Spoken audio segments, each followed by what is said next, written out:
Sara vivió 127 años. Ese fue el total de sus años. Sara murió en Kiriat Arba, que es Hebrón, en la tierra de Canaán, y vino Abraham a hacer duelo por Sara y a llorarla. Luego salió de donde estaba el cadáver de Sara y fue a proponer a los hijos de Het: extranjero y forastero soy entre vosotros, dadme en propiedad una sepultura entre vosotros para poder enterrar a mi mujer difunta. Respondieron los hijos de Het a Abraham: óyenos, Señor nuestro, tú eres un príncipe de Dios entre nosotros.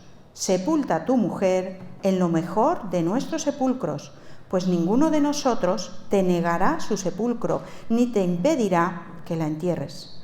Abraham se levantó, se inclinó ante el pueblo de aquella tierra, los hijos de Het, y les dijo: si en verdad queréis que yo me lleve y sepulte a mi muerta, oídme e interceded por mí ante Efrón, hijo de Zohar, para que me dé la cueva de Macpela, que tiene al extremo de su heredad, que me la dé por su justo precio, y así poseeré una sepultura en medio de vosotros.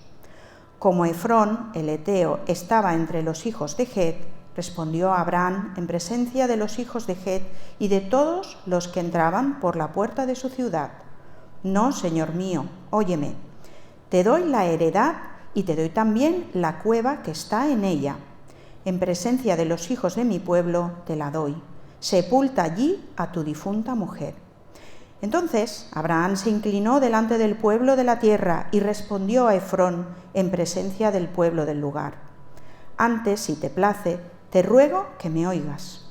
Yo pagaré el precio de la heredad, acéptalo y sepultaré en ella a mi difunta mujer. Respondió Efrón a Abraham: Señor mío, escúchame, la tierra vale 400 monedas de plata, pero ¿qué es esa cantidad entre tú y yo? Ve y entierra a tu mujer. Entonces Abraham aceptó la oferta de Efrón y en presencia de los hijos de Het pesó a Efrón el dinero que éste le había pedido, 400 monedas de plata de buena ley entre mercaderes. Así pues, la heredad de Efrón, que estaba en Macpela, al oriente de Manre, la heredad con la cueva que había en ella y con todos los árboles que había en la heredad y en todos sus contornos, quedó como propiedad de Abraham, en presencia de los hijos de Het y de todos los que entraban por la puerta de la ciudad. Después de esto, Abraham sepultó a Sara, su mujer, en la cueva de la heredad de Macpela, al oriente de Manre, que es Hebrón, en la tierra de Canaán, y la heredad con la cueva que en ella había quedó en manos de Abraham, como una posesión para sepultura recibida por los hijos de Het. Otra vez con vosotros, y aún una alegría aumentado por el hecho de que vemos vuestro pastor con nosotros, que hay muchas personas orando por ti y por toda la familia, y por lo tanto sé que en próximos días voy a escribirles y decir: estaba con nosotros, Salvori, seguimos orando por ti y por todos. Pues hoy estamos otra vez con Abraham. La última vez estuvimos mirando el capítulo 24, pero en un sentido ahora vamos hacia atrás, el capítulo 23, la muerte y sepultura de Sara. Ahora, es un capítulo un poco raro, ¿no? Y uno podría preguntar, ¿cuál es el propósito que el Señor ha tenido de incluir tantos versículos sobre una sepultura? No solamente sobre una sepultura, sino todo el negocio de comprar un terreno. Porque el Señor podía dirigir a Moisés a escribir muchas otras cosas, pero pasa todo un capítulo sobre una cosa de negocios, bueno, sepultura también. ¿Por qué lo hace? Es que en un sentido depende del punto de vista de quien lo lee. Si es un abogado o un procurador, diría, está muy bien, porque allí encontramos que tiene testigos y tiene claros los límites del terreno. Si eres director funerario, dirías, ¿ves que no debes dejar las cosas al último momento? Si eres un agente inmobiliario, dirías, si yo estuviéramos allí, hubiéramos conseguido un precio mejor que 400 siglos de plata. Pero, ¿qué debemos oír? ¿Qué es lo que está queriendo decirnos el Espíritu Santo en estos versículos? Vamos a notar un dolor común del pueblo de Dios.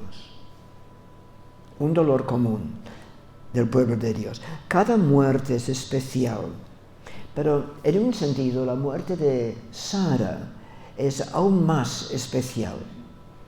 Notamos lo que dice en el versículo 1. Fue la vida de Sara 127 años.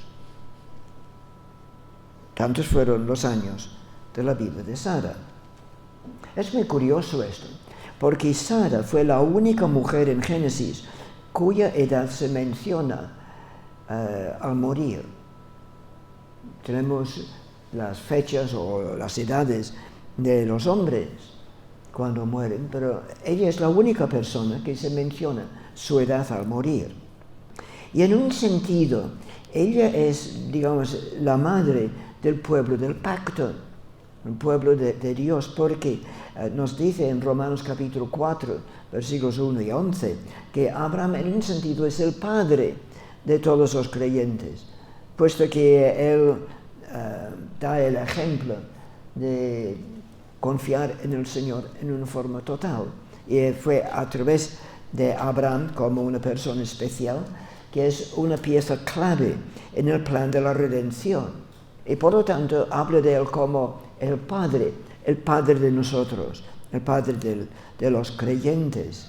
Entonces, si él es el padre, en un sentido, ella es la madre, porque fue a través de Sara que entonces nació Isaac, a través de Isaac nació Jacob, a través de Jacob nació los 12 tribus de Israel y todo el pueblo del Señor. Y nosotros, en un sentido, seguimos esta misma línea de ir confiando en el Señor.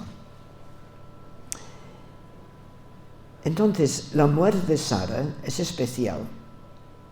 Sin embargo, aquí tenemos a Abraham, también un hombre muy especial, pieza clave en el plan de la redención.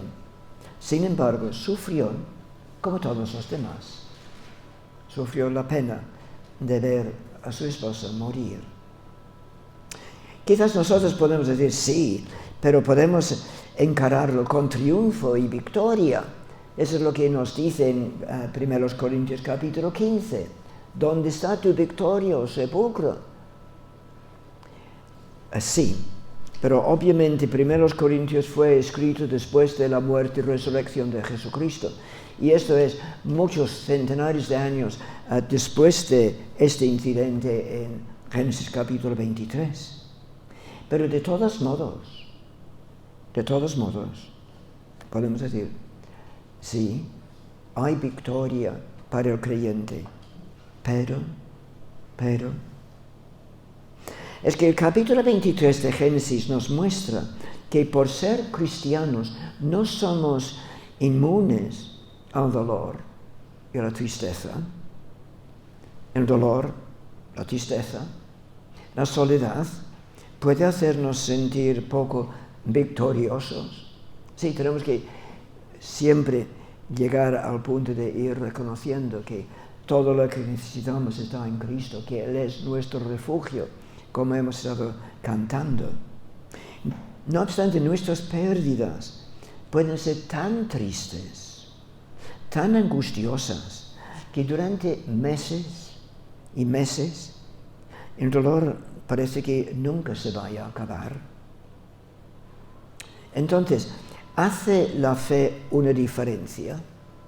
Por supuesto que sí. Pero la fe no nos aísla del dolor.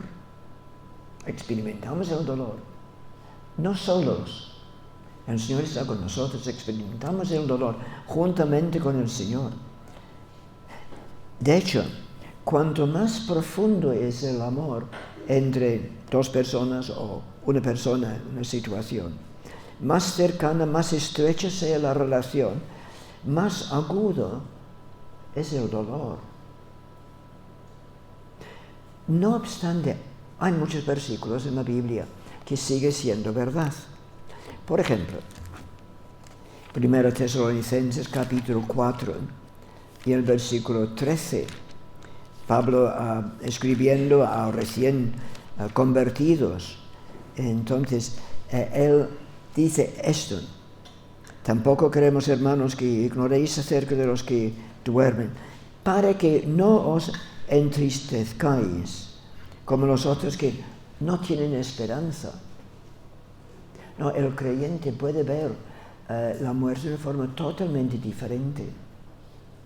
No obstante, sigue siendo verdad, pero el dolor también es una realidad. Dolor no solamente en cuanto a la muerte, sino en cuanto a muchas otras cosas que nos puede pasar. El Señor habló en Juan capítulo 11 y en versículo 35. Está delante de la tumba de un amigo suyo, Lázaro. Y encontramos este versículo: Jesús lloró. Jesús lloró, aunque él sabía lo que iba a hacer. Iba a pronunciar las palabras: Lázaro, ven fuera. Iba a resucitarle. No obstante, viendo el dolor de todos los miembros de la familia, él lloró. Lloró con ellos. Aún él sabía lo que iba a hacer, pero lloró con ellos. Ellos estaban experimentando dolor. No sé si en este momento estás pasando un periodo de duelo por alguna cosa. Ten presente, el Señor lloró. Cuando pasamos por tiempo de tristeza, no estamos solos. Hay una frase muy curiosa en Hechos capítulo 8. Hechos capítulo 8, en versículo 2. Después del asesinato de Esteban, después de su martirio, dice, capítulo 8, versículo 2, y hombres piadosos llevaron a enterrar a Esteban e hicieron gran llanto sobre él. Pero uno podría decir, un momento, ¿no saben que hay una resurrección? ¿No saben de que Jesús estaba con ellos, al lado de ellos, en medio de su tristeza? Sí. No obstante, hicieron gran llanto. Cuando lloramos, no lloramos solos. El Señor está al lado nuestro. Sigue siendo verdad. Entonces, un dolor común para todos los creyentes, la muerte o la separación. Pero entonces una clara confesión de la condición de peregrino. Estuve en un grupo pequeño anoche y entonces les decía, ¿cuál es la diferencia entre un residente y un peregrino? Entonces era claro de que un residente se fija en las cosas alrededor suyo. Un peregrino va de paso. Y eso es lo que el Señor nos dice, que nosotros somos peregrinos. No obstante, a pesar de la opinión de la gente, llamando a Abraham príncipe de Dios, versículo 6, y a pesar de ser un hombre muy, muy rico, él conoce con demasiada claridad su estado actual. Llora. En Hebreos capítulo 11, versículo 13, el escritor escribió estas palabras: conforme a la fe, murieron todos estos, habiendo hablado de una serie de personas, sin haber recibido lo prometido, sino mirándolo de lejos y creyéndolo y saludándolo y confesando que eran extranjeros y peregrinos sobre la tierra. Peregrinos. En el mismo capítulo, versículo 9, habla de que ellos moraban en tiendas. Es muy curioso esto. Tiendas. La más temporal de las viviendas. Se pone en cuestión de horas, se levanta y se va a otro sitio. Segundo los Corintios capítulo 5, versículo 1 dice Pablo, porque sabemos que si nuestra morada terrestre, este cuerpo, este tabernáculo, esta tienda, se deshiciere, tenemos de Dios un edificio, una casa no hecha de manos, eterna, en los cielos. Por lo tanto, Pablo está diciendo que para el creyente hay un futuro glorioso. En este momento sufrimos dolores en este cuerpo. En este momento nuestros cuerpos tienen fuerzas limitadas. No obstante, sabemos que tenemos un edificio, un cuerpo nuevo, eterno, en los cielos. Moisés también escribió el libro de Levíticos. Y hay una frase muy curiosa, Levítico capítulo 25, versículo 23. Y hay distintas maneras de traducir. Dice en nuestras Biblias, la tierra no se venderá a perpetuidad, porque la tierra mía es, dice el Señor. Pues vosotros, forasteros y extranjeros sois para conmigo. Realmente traduciendo más cerca del hebreo en forma más literal, Dios está diciendo, sois extranjeros y residentes temporales conmigo. Conmigo. ¿Qué implica eso? De que el Señor reconoce que somos peregrinos, pero no vamos solos. Aún en nuestro peregrinaje estamos andando con el Señor. Primero de Pedro capítulo 2, versículos 11 al 17. Pedro está enfatizando esto una y otra vez. Sois peregrinos. No sé si habéis leído aquel cuento, aquella historia de John Bunyan que se llama El progreso del peregrino.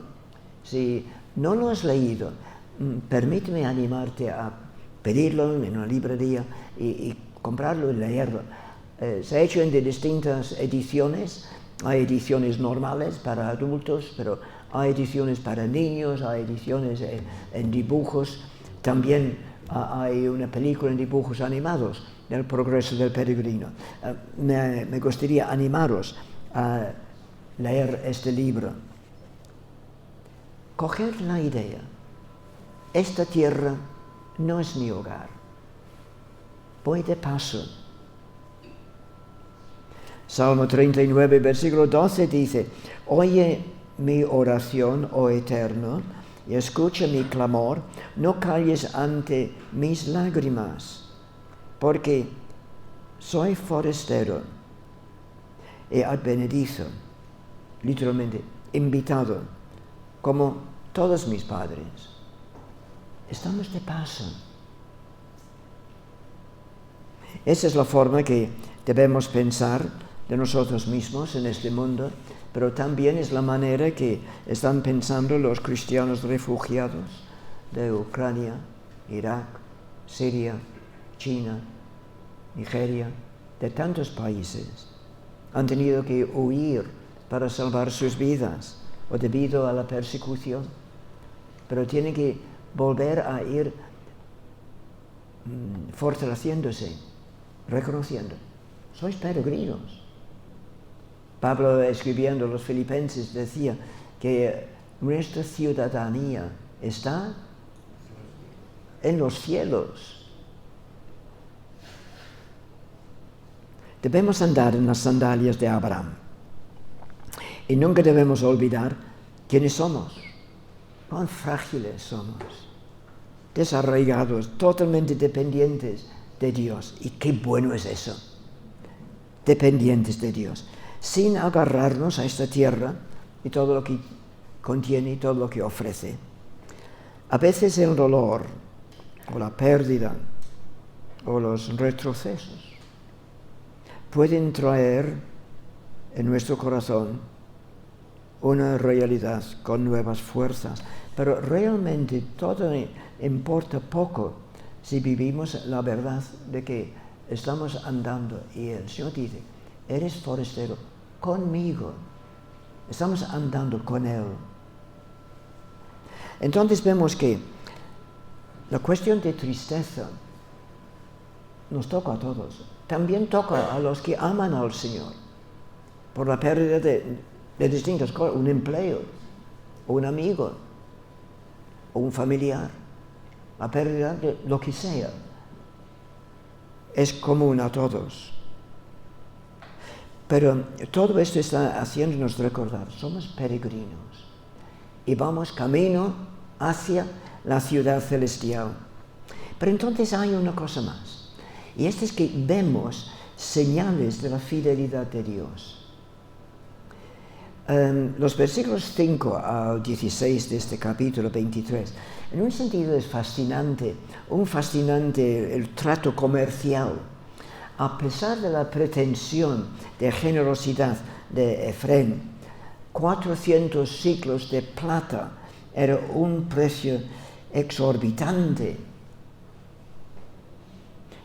Efrén se estaba aprovechando de Abraham durante un momento de dolor y de duelo. ¿Y qué implica esto para nosotros?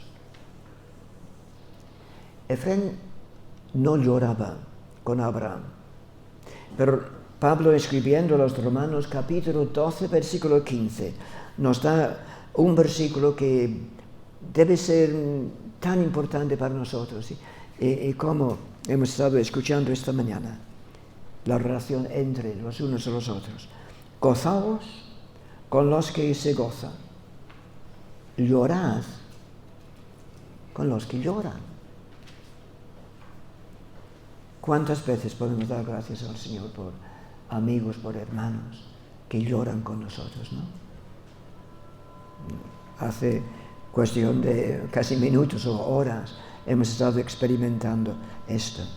Qué bueno es cuando otras personas cumplen este texto. Gozaos con los que se gozan, llorad con los que lloran. Entonces, si nosotros hemos recibido tanta bendición, tanta ayuda de otros que han estado cumpliendo este versículo, podemos ir pidiendo, Señor, ayúdame a mí a cumplir este versículo para otros. Si encontramos a otra persona con gozo, pues vamos a gozarnos con ella. Si conocemos a otra persona en la iglesia que está llorando por cualquier cosa, vamos a ponernos al lado suyo y llorar con ellos. Pero, ¿qué está pasando aquí? ¿Dónde vemos esta señal de la fidelidad de Dios que él había mencionado? Mira, versículo 2, habla de la tierra de Canaán. Versículo 19, habla de la tierra de Canaán. Capítulo 12, versículo 7, habla de la tierra de Canaán que Dios iba a dar a Abraham.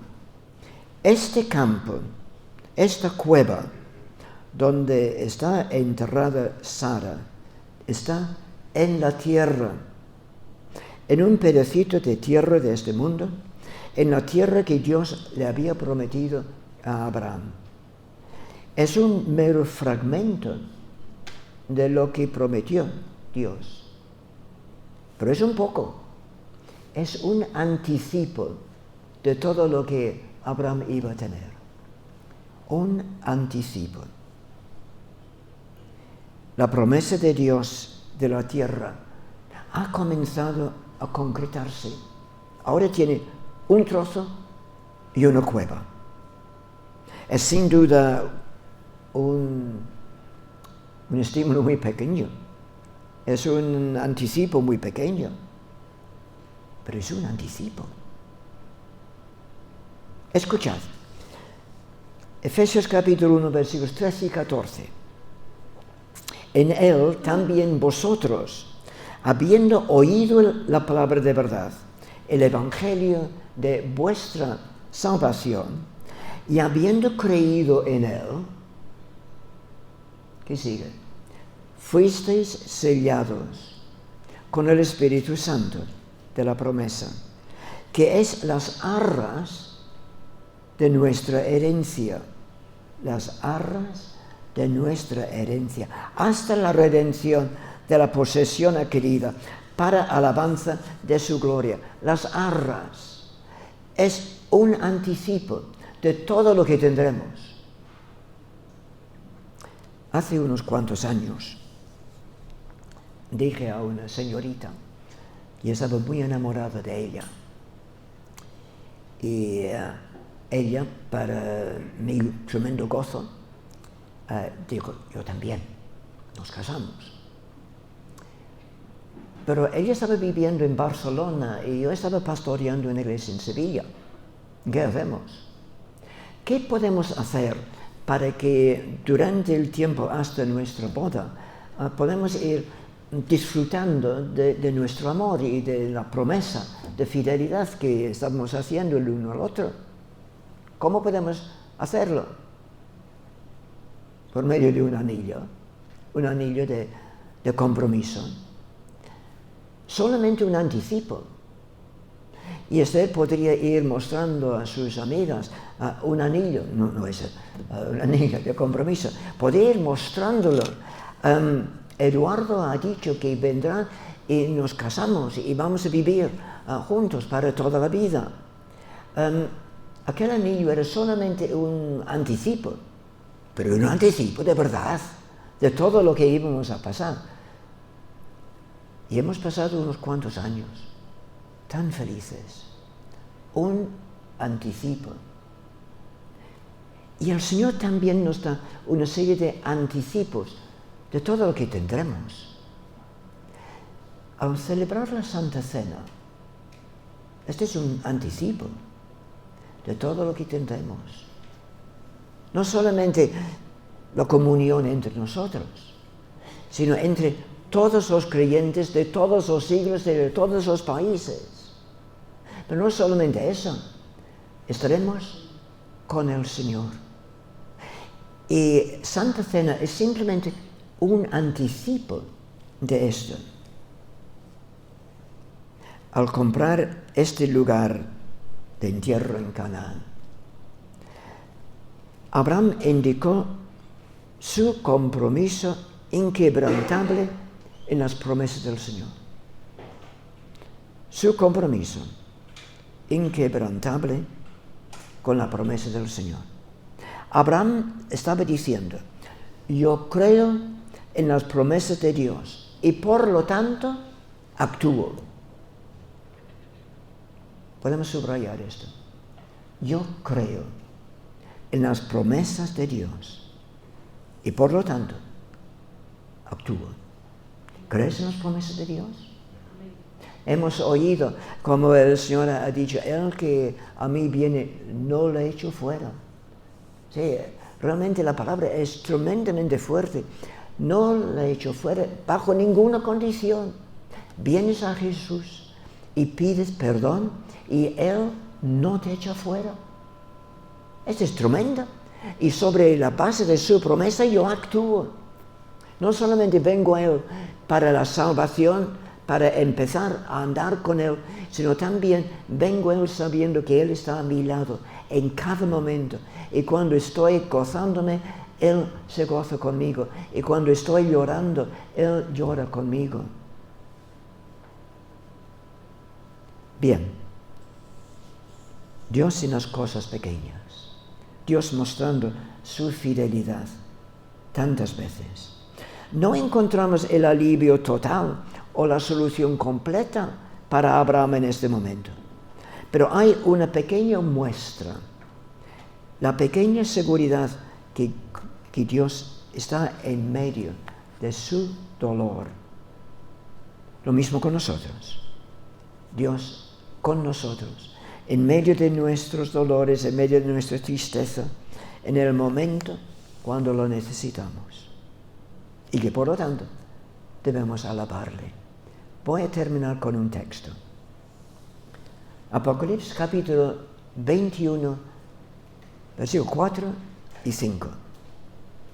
Esto es lo que pasará. Y entonces en tantos momentos en nuestra vida tenemos un anticipo de aquel. Vamos a ir disfrutándolo aquí y ahora. En momentos de dolor, en momentos de decepción, en momentos de tristeza, vamos a disfrutar su presencia aquí como un anticipo de todo lo que va a ocurrir. ¿Qué va a ocurrir? Enjugará Dios toda lágrima de los ojos de ellos. Dios mismo, no un ángel, no una persona especial. Dios mismo enjugará toda lágrima de los ojos de ellos. Y ya no habrá muerte, no habrá más llanto, ni clamor, ni dolor, porque las primeras cosas pasaron. Y el que estaba sentado en el trono, notamos, el que está sentado en el trono dijo: he aquí, yo hago nuevas todas las cosas. Escribe, porque estas cosas son fieles y verdaderas. En este sentido, para Dios ya está hecho todo. Nosotros estamos viviéndolo paso a paso, porque somos peregrinos y todavía no hemos llegado a la patria celestial. Pero entre tanto, Dios nos dice: soy forastero contigo. Vamos a orar.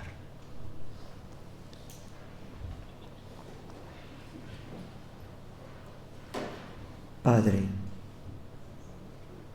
cuántas gracias te damos por tantas muestras de tu fidelidad en nuestras vidas. A veces estas muestras son pequeñas, como semillas. Perdónanos, Señor, las veces en que no nos fijamos en los detalles pequeños o que pronto lo olvidamos, señales de tu providencia en nuestras vidas. Y queremos esta mañana volver a decir: Señor, gracias.